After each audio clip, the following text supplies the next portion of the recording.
Hello guys, അപ്പോൾ good morning. ഇന്ന് day 2. അതെ, ചെറുതായിട്ട് സൂര്യനുണ്ട്, പക്ഷേ 6 മണിയൊക്കെ ആയപ്പോൾ ഭയങ്കര മഴയായിരുന്നു. ആ സമയത്ത് ഇറങ്ങാൻ പറ്റിയില്ല. ഇപ്പോഴാണ് ഇറങ്ങാൻ പറ്റിയത്. എനിക്കില്ലാന്ന് പറഞ്ഞ് ഓർത്താ, പക്ഷെ എണീറ്റുണ്ട്. ഇന്നും അഭിയത്തുണ്ട്. ഇന്ന് വന്നേക്കണത് കൊറോണ പാർക്കിലാണ്. നേരെ ഓടാന്നുള്ളൊരു മൈൻഡാ.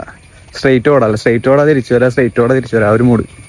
ഗൈസ്, ഇന്ന് അധികം അങ്ങനെ ഓടണില്ലാന്നാ ഓർത്തേക്കണത്. കാരണം എന്താ വെച്ചാൽ ഇന്ന് എനിക്കൊരു എക്സാം ഉണ്ട്. അപ്പം ഇന്ന് ഇത് കഴിഞ്ഞിട്ട് വേണം വീട്ടിൽ പോയിരുന്ന് പഠിക്കാൻ.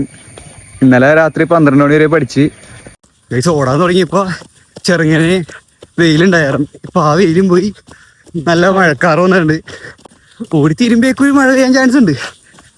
മഴക്കാറ് നോക്കി ഗൈസ്. പിന്നെ നേരത്തെ കിടന്നുറങ്ങാനായിട്ട് എന്തെങ്കിലും ടിപ്സ് ഒക്കെ ഉണ്ടെങ്കിൽ പറഞ്ഞാട്ട്.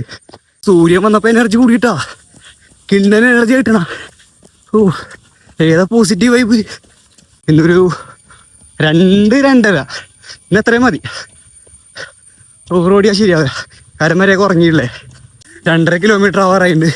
ഇന്നത്തെ ഓട്ടം കഴിഞ്ഞ് ഇപ്പം നടന്നുകൊണ്ടിരിക്കുക, ബോഡി ഒന്ന് റിലാക്സ് ആവാനായിട്ട്. ഇന്ന് 2.67 ഓടിയിട്ടുള്ളൂ. ഇന്ന് അത്രയും മതി. വീട്ടിൽ പോയിട്ടേ പഠിക്കാനുണ്ട്. ഗൈസ്, അങ്ങനെ ഡേ 2 കംപ്ലീറ്റ് ആയിട്ടുണ്ട്. ഇനി നാളെ ഡേ 3. നാളെ എണീക്കും, പക്ഷേ ഇന്ന് വൈകുന്നേരമൊക്കെ ഒന്ന് കിടന്നുറങ്ങണം, അല്ലെങ്കിൽ നാളെ വരെയൊക്കെ എണീക്കാൻ പറ്റില്ല. ഗൈസ്, അപ്പോൾ പറഞ്ഞ പോലെ ഓർണേൻ്റെ അടുക്ക് മഴ പെയ്തില്ല, പക്ഷേ നമ്മൾ വീട്ടിലേക്ക് പോണ വഴിയാണ് മഴ പെയ്തേക്കണത്. അപ്പോൾ നമ്മുടെ ഇന്നത്തെ വീഡിയോ അത്രേ ഉള്ളൂ. പറ്റുവെച്ചാൽ ഫോളോ ചെയ്യുക, സപ്പോർട്ട് ചെയ്യുക. Thank you.